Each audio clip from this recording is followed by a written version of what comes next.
యేసుక్రీస్తు నామమునందు మిక్కిలి ప్రియ సహోదరి సహోదరులారా, తపస్సుకాల ధ్యానంలోనికి మీకందరికీ స్వాగతం సుస్వాగతం. ఆదికాండం 12వ అధ్యాయం 1-2 వచనములలో యావే దేవుడు అబ్రాహామునకు ఇస్తున్నటువంటి దీవెనను గురించి మనం చదువుతూనే ఉన్నాం. యావే దేవుడు అబ్రాహాముతో అంటున్నారు, నీ పుట్టింటిని, నువ్వు పెరిగినటువంటి ఊరిని, నీకున్న వారందరినీ కూడా విడిచిపెట్టి నేను చూపిస్తున్నటువంటి ప్రాంతంలోనికి నువ్వు బయలుదేరాలి. నేను ఒక మహాజాతిగా నేను తీర్చిదిద్దును, నీ నామము గొప్పదగను, నేను నిన్ను ఆశీర్వదును, నువ్వు అందరికీ ఒక దీవెనగా మారుతావని. ప్రియమైన సహోదరులారా, ఈ యొక్క వాక్యాన్ని చదివినప్పుడు మొట్టమొదటిగా మన యొక్క మనసులోకి వచ్చే ప్రశ్న ఏంటిదంటే, ఎందుకు దేవుడు ఒక వ్యక్తిని ఒంటరివాడుగా మార్చేస్తున్నారు? ఎందుకంటే తన యొక్క గ్రామాన్ని, తన యొక్క ఆయన వారందరినీ కూడా ఇడిచిపెట్టి దేవుడు బయటికి రమ్మంటున్నారు. కావాలనుకుంటే దేవునికి అక్కడనే ఆయనని దీవించవచ్చు కదా. మరి ఎందుకు దేవుడు మనిషిని ఒంటరివాడుగా చేస్తున్నారు? ప్రియమైన సహోదరులారా, దీనికి ఉన్నటువంటి కారణం, ఒంటరితనంలో ఎవరు కూడా ఆయనకు తోడు లేనటువంటి ఆ సమయంలో అతని యొక్క ఆధారం మొత్తం, ఆయన యొక్క ఆశ్రయం మొత్తం దేవుడుగా మారుతున్నారు కనుక ఆ దేవుని మీద ఆశ్రయం ఉంచుకుని ఆయన బయలుదేరినప్పుడు మాత్రమే అతడు ఒక దీవెనగా మారుతారు. మన యొక్క జీవితంలో కూడా మనం అప్పుడప్పుడు ఈ యొక్క ఒంటరితనాన్ని మనం అనుభవిస్తాం కావచ్చు. మనం ఏదైనా పని చేసుకోవాలన్నా, మనం ఏదైనా కార్యం చేసుకోవడానికి అయినా మన అందరూ తోడ్పడతారని మనం అనుకున్నా కానీ ఒక్కొక్క సందర్భాలలో మనం కూడా ఒంటరివాడైపోతాము. ప్రియమైన సహోదరులారా, ఈ ఒంటరితనం దేవుడు మనని బలపరుస్తున్నటువంటి సమయం అని మనం అనుకోవాలి.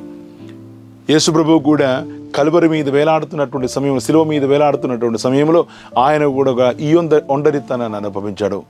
తాను ఎన్నుకున్నటువంటి, తనతో పాటు ఉంటారని అనుకున్నటువంటి వారందరూ కూడా విడిచిపెట్టిపోయినటువంటి సమయంలో ఆయన ఒంటరిగా ఈ యొక్క శ్రమలని, ఈ యొక్క బాధలని, ఈ యొక్క వేదనని ఆయన అనుభవించడానికి ఆయనని బలపరిచినటువంటి ఒక దేవుని మనం కల్వరిలో మనం చూస్తూనే ఉన్నాం.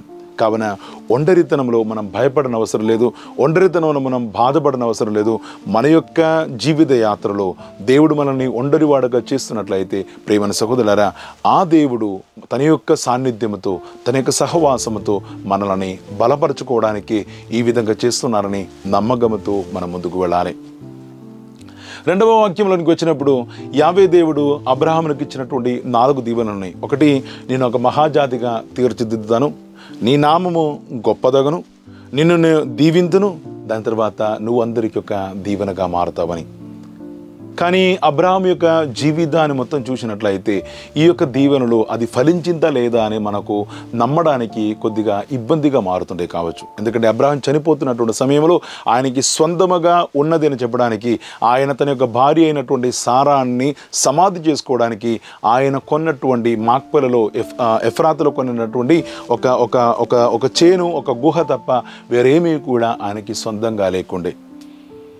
అబ్రాహాము 75 సంవత్సరాలు ఉన్నప్పుడు ఇచ్చినటువంటి ఈ యొక్క వాగ్దానము, దేవుని యొక్క ఈ మాట నెరవేరడానికి 25 సంవత్సరాలు పట్టింది. అందుకే పునీత పౌలు గారు రోమీలకు రాసిన లేఖ 4వ అధ్యాయంలో ఈ విధంగా మనం అబ్రాహాం గురించి చెప్తున్నారు, నిరీక్షణకి ఎటువంటి అవకాశం లేనటువంటి సమయంలో కూడా అబ్రాహాం నిరీక్షించి ప్రార్థించనని, లేక విశ్వసించి ప్రార్థించనని అంటారు. అందుకే అతనిని మనమందరం విశ్వాసుల యొక్క తండ్రి అని మనం పిలుస్తున్నాము.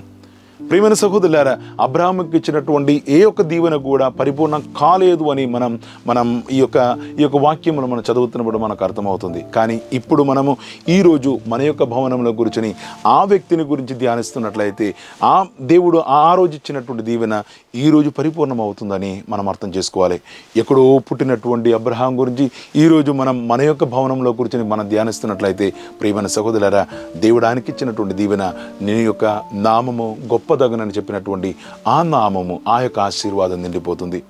ఈరోజు మనమందరం ఆయనని మన యొక్క విశ్వాసం యొక్క తండ్రిగా మనం భావిస్తున్నట్లయితే నేను ఒక గొప్ప జాతిగా చేస్తానని యావే దేవుడు ఇచ్చినటువంటి వాగ్దానం పరిపూర్ణం అవుతుంది. ప్రియమైన సహోదరులారా, కానీ ఈ యొక్క దేవుడిచ్చినటువంటి దేవుడు ఆయన్ని ఆశీర్వదించి ఆయన అందరికీ దీవెనగా మారాలని తన యొక్క ఈ యాత్రలో ఆయన అనుభవించినటువంటి కష్టములు ఎన్నో ఉన్నాయి, ఆయన అనుభవించినటువంటి బాధలు ఎన్నో ఉన్నాయి, ఆయన కార్చినటువంటి కన్నీళ్లు కూడా ఎన్నో ఉన్నాయి.